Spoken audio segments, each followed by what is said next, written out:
mohon maaf, 477,0 sen, terrealisasi sebesar 4.608.224.725,0 sen atau 96,67%. Belanja hibah dianggarkan dalam APBD tahun anggaran 2020 senilai 244.263.202,0 sen atau 98 dan terrealisasi sebesar 98,2%. Selanjutnya, belanja bantuan sosial dianggarkan dalam APBD tahun anggaran 2020 senilai 1.648.691.000,0 rupiah dan realisasi senilai 1.245.312,0 sen atau 99,61%.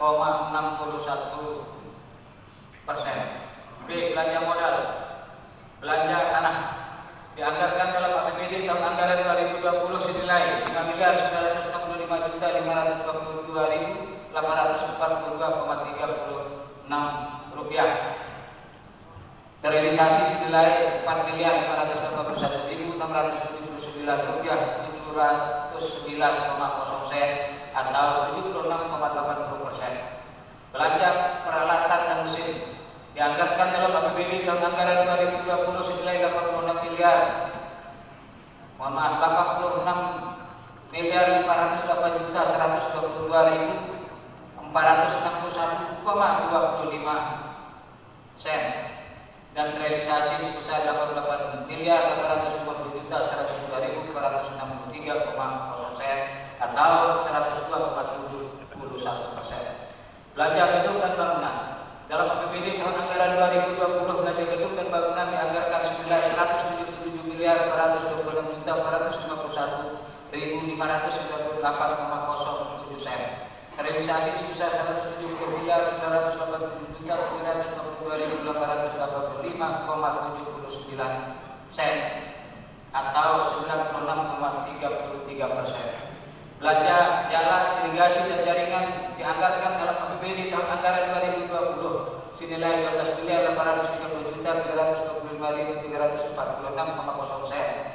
Terrealisasi senilai 10.513.500,0 sen atau 78,06%. Selanjutnya belanja aset tetap lain dianggarkan dalam APBD tahun anggaran 2020 senilai 14.187.887.210. Mohon maaf, 14.187.887.210,0 sen. Terrealisasi senilai 8.188.946.486,0 sen atau 57,72%. Selanjutnya belanja tak terduga. Realisasi belanja tak terduga senilai 62.900.977,0 sen digunakan untuk penanganan bencana alam dan pandemi COVID-19. B. Belanja transfer bagi hasil ke desa. Realisasi transfer bagi hasil ke desa terdiri dari realisasi bagi hasil pendapatan senilai 6.419.573,0% atau 79,97%. Dan realisasi bantuan keuangan senilai 385.425.421.130,30 sen atau 100% dari anggarannya. Selanjutnya pembiayaan. Pembiayaan merupakan bagian dari APBD yang mempunyai fungsi untuk menutupi defisit anggaran, terdiri dari penerimaan pembiayaan dan pengeluaran pembiayaan. Pembiayaan neto pada APBD Kabupaten Lombok Tengah tahun anggaran 2020 dianggarkan senilai 50.516.416.057 rupiah 75 sen. Terrealisasi senilai 54.598.791,30 sen atau 107,39%. Dari selisih antara pendapatan, belanja didapatkan sisa lebih pembiayaan anggaran atau silpa senilai 57.443.773,86 rupiah, 86 sen.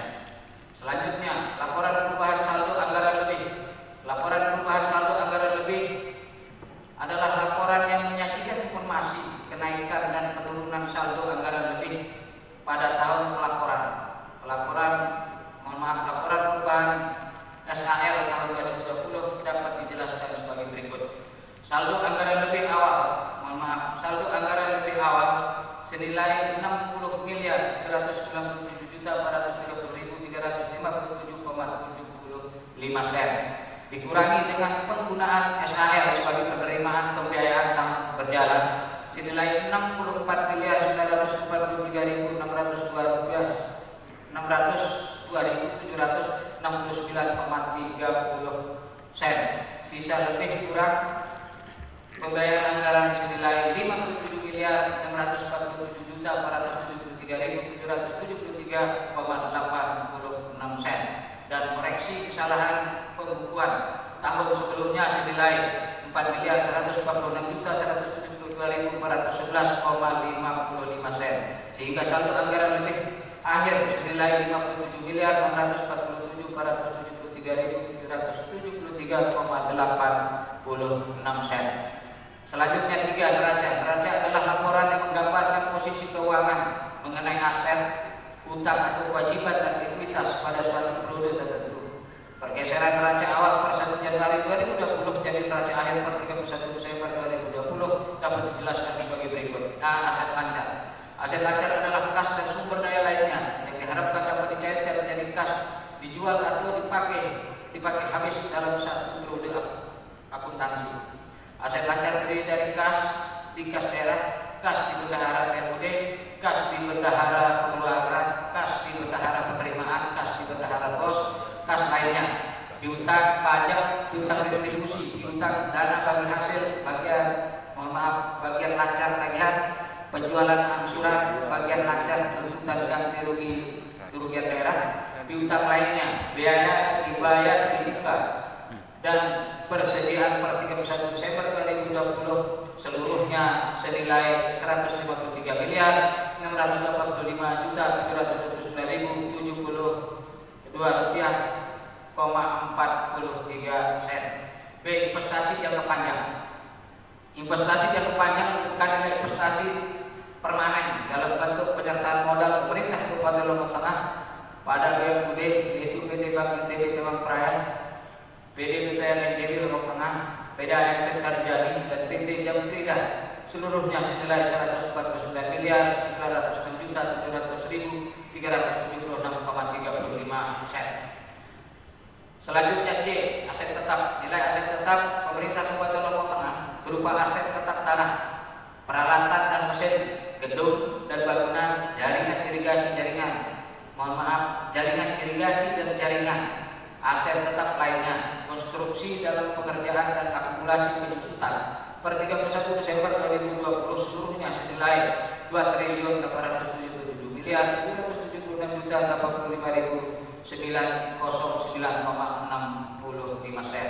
Selanjutnya aset lainnya. Nilai aset lainnya pemerintah Kabupaten Lombok Tengah berupa aset tuntutan ganti rugi kementerian dengan pihak ketiga dan aset lain-lain per 31 Desember 2020 secara keseluruhan senilai 45.998.476.050,26 sen. Selanjutnya kewajiban. Kewajiban merupakan tanggung jawab pemerintah Kabupaten Lombok Tengah terhadap pembayaran utang kepada pihak ketiga, baik kewajiban jangka pendek maupun kewajiban jangka panjang. Pemerintah Kabupaten Lombok Tengah per 31 Desember 2020 memiliki kewajiban senilai 85.679.983,584,22 sen. Selanjutnya ekuitas. Ekuitas merupakan kekayaan bersih pemerintah Kabupaten Lombok Tengah per 31 Desember 2020 senilai 3.141.957.824,47 sen. Selanjutnya G. Kewajiban dan ekuitas. Kewajiban dan ekuitas merupakan jumlah dari aktivitas seluruhnya senilai 3.276.321.408,69 sen. Hadirin yang berbahagia, selanjutnya yang keempat adalah laporan operasional dapat dijelaskan sebagai berikut. 4. Laporan operasional. Laporan operasional atau LO tahun 2020 terdiri dari pendapatan LO, beban, surplus, defisit dari operasi, pos luar biasa, dan surplus atau defisit LO sebagai berikut.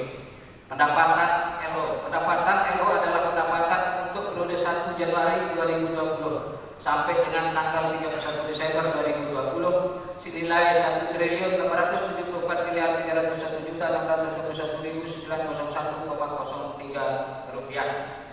Dengan rincian pendapatan asli daerah LO senilai 196.676.411.492,03 sen. Pendapatan transfer LO senilai 1.556.941.816,0 sen.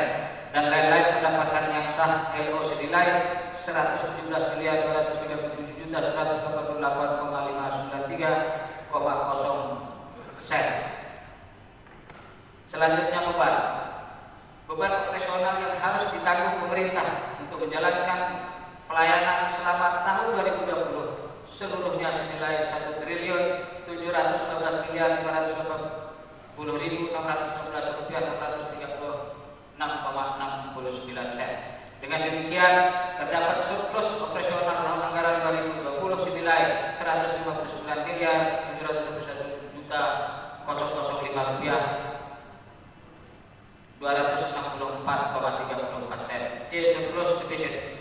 Surplus defisit dari kegiatan non operasional. Defisit dari kegiatan non operasional terjadi defisit senilai 24.381.801.290,03 rupiah 0,03 sen.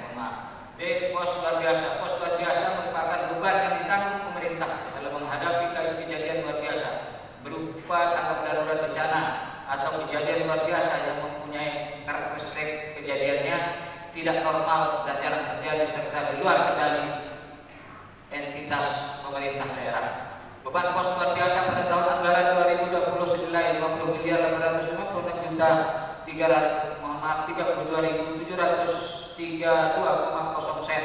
Sehingga dengan demikian terdapat surplus laporan operasional tahun anggaran 2020 senilai 64.118.821.042,31 sen. Komponen keuangan pemerintah Kabupaten Luar Tengah berikutnya adalah laporan arus kas.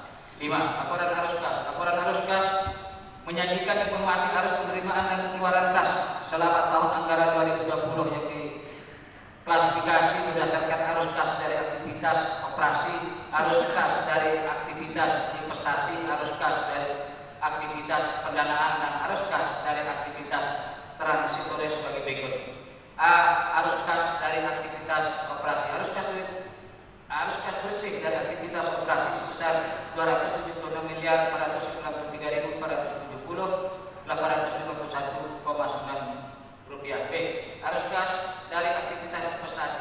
Arus kas bersih dari aktivitas investasi defisit senilai 273.450.258,79 sen. C. Arus kas dari aktivitas pendanaan. Arus kas bersih dari aktivitas pendanaan defisit senilai 10.410.804.578 rupiah. D. Arus kas dari aktivitas transitoris. Arus kas bersih dari aktivitas transitoris senilai 1.124.404.746,15 sen. Selanjutnya penurunan kas. Berdasarkan arus kas bersih aktivitas operasi, arus kas bersih aktivitas investasi, arus kas bersih aktivitas pendanaan, dan arus kas bersih aktivitas transitoris per 31 Desember 2020 terdapat penurunan nilai kas dibandingkan dengan tahun sebelumnya senilai 6.258.379.208 Sumbangsel. Selanjutnya F, saldo awal kas. Saldo kas per 1 Januari 2020 senilai 60 miliar 991.953.238,60 sen. G, saldo akhir kas. Saldo akhir kas per 31 Desember 2020 senilai 58 miliar 881.878.624 rupiah, 32 sen. Terdiri atas kas di kas daerah senilai 43 miliar 599.432.435,61 sen. Kas di bendahara pengeluaran senilai 1.981.681.073,0 sen. Kas di bendahara PLUD RSUD senilai 5 miliar 292.526,014 sen. Kas di bendahara FKTP senilai 5 miliar 522.622.626,96 sen. Selanjutnya kas di bendahara bantuan operasional sekolah atau KOS senilai 2 miliar 180.540.862,61 sen. Selanjutnya 6. Laporan perubahan aktivitas. Laporan perubahan aktivitas merupakan laporan penghubung antara laporan operasional dengan neraca yang menunjukkan terjadinya perubahan aktivitas kekayaan bersih pemerintah daerah dalam satu produk laporan. Dari laporan aktivitas tahun 2020 yang telah disusun, diketahui bahwa terjadi kenaikan aktivitas atau kekayaan bersih sebesar 2,91% dari periode yang sama tahun sebelumnya. Sidang Dewan yang terhormat dan hadirin yang berbahagia, selanjutnya tentang raperda penyelenggaraan kearsipan, bahwa sejalan dengan penyelenggaraan pemerintahan yang semakin demokratis, maka arsip semakin memiliki peran strategis ketika dikaitkan dengan penerapan prinsip good government dalam penyelenggaraan pemerintahan yang mengedepankan aspek transparansi, akuntabilitas, dan partisipasi masyarakat. Institusi negara termasuk pemerintahan daerah sebagai alat utama dalam mewujudkan cita-cita bangsa senantiasa memerlukan arsip dalam setiap langkah kehidupannya. Untuk itu, kebutuhan akan arsip yang memiliki nilai autentisitas dan reliabilitas menjadi hal yang tidak terelakkan. Dengan demikian, pada skala pemerintahan, pengelolaan arsip secara terpadu sebagai suatu sistem merupakan upaya untuk mendukung terciptanya pemerintahan yang baik atau good government. Pada kondisi empiris yang terjadi bahwa penyelenggaraan kearsipan itu pada Lombok Tengah sampai saat ini belum semuanya dapat berjalan sesuai dengan yang diinginkan. Hal ini nampak dari banyaknya permasalahan dalam pengelolaan arsip, seperti arsip sulit ditemukan, menumpuknya arsip, sarana dan prasarana yang belum memadai, berdaya kearsipan yang masih kurang, pembinaan pada perangkat daerah yang belum maksimal, penetapan kebijakan tingkat daerah Kabupaten Lombok Tengah yang belum dilaksanakan, dan masalah-masalah lainnya. Dari urusan tersebut dapat dikatakan bahwa penyelenggaraan kearsipan di Kabupaten Lombok Tengah masih jauh dari sempurna, sehingga rencana pembentukan peraturan daerah yang akan mengatur tentang penyelenggaraan kearsipan secara komprehensif di Kabupaten Lombok Tengah akan bisa dijawab sebagai persoalan yang menyangkut hal tersebut, yaitu terciptanya tata kelola yang baik dalam bidang pengelolaan dan pelayanan atas penyelenggaraan kearsipan di setiap organisasi pemerintahan yang berkualitas. Untuk yang berkualitas, berikutnya terkait dengan perda penyelenggaraan Kabupaten Layanan, bahwa Kota Layanan adalah kota yang mempunyai sistem pembangunan berbasis hak anak melalui pengintegrasian komitmen dan sumber daya pemerintahan, masyarakat, dunia usaha, dan media massa yang terencana secara menyeluruh dan berkelanjutan dalam kebijakan, program, dan kegiatan untuk menjamin terpenuhnya hak dan perlindungan anak. Terwujudnya Kabupaten yang layanan merupakan salah satu tujuan besar pembangunan yang dikejar oleh pemerintah, baik yang ada di tingkat provinsi, kabupaten, dan kota, juga menjadi dambaan masyarakat. Hal ini karena Kabupaten Layanan merupakan upaya dalam pemenuhan hak anak dan kesetaraan bagi anak perempuan, anak laki-laki, termasuk anak layak mendapatkan hak dasar mereka, yaitu hak hidup, hak tumbuh kembang, hak perlindungan, dan hak partisipasi dalam kapasitas dan kewenangan masing-masing. Pemerintah, komunitas, sekolah, dan keluarga wajib mengupayakan ruang terbaik bagi pemenuhan hak dasar ini.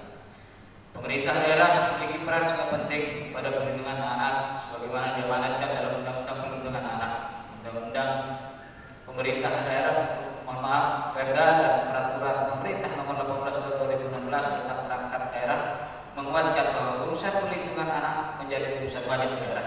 Perlindungan anak adalah segala usaha yang dilanjutkan untuk menciptakan kondisi agar setiap anak dapat melaksanakan hak dan kewajibannya demi perkembangan dan pertumbuhan anak secara wajar, baik fisik, mental, dan sosial. Untuk itulah dalam hal ini pemerintah Kabupaten Lombok Tengah hadir sebagai hadam dalam rangka melindungi anak-anak dengan membuat kerangka hukum dan kebijakan yang mendukung upaya pemenuhan hak-hak anak tersebut.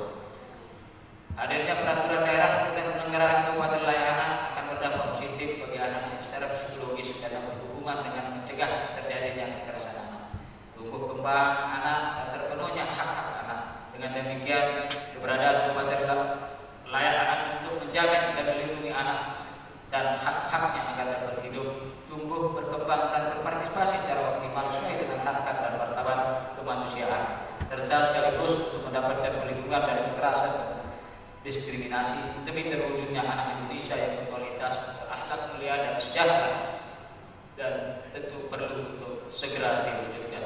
Pimpinan Dewan dan para anggota serta hadirin yang kami hormati, hadirin yang berbahagia. Demikianlah penjelasan pemerintah daerah terhadap jumlah perda yang telah disebutkan. Untuk selanjutnya kami harapkan perda ini dapat dibahas sesuai dengan jadwal yang telah ditetapkan untuk mendapat persetujuan dan pada akhirnya dapat ditetapkan sebagai peraturan daerah Kabupaten Lombok Tengah. Atas perhatian, kerjasama, dan dukungan yang baik dari ketua, para wakil ketua, dan seluruh anggota dewan yang saya hormati, saya banggakan, serta seluruh masyarakat Kabupaten Lombok Tengah, kami sampaikan terima kasih, apresiasi yang seluas-luasnya. Semoga Allah SWT selalu melimpahkan taufik serta hidayahnya dan memberikan kekuatan, kemudahan kepada kita semua dalam mengemban amanah dan tanggung jawab membangun Kabupaten Lombok Tengah yang sama-sama cintai. Lagi sekali mohon maaf sangat waktu.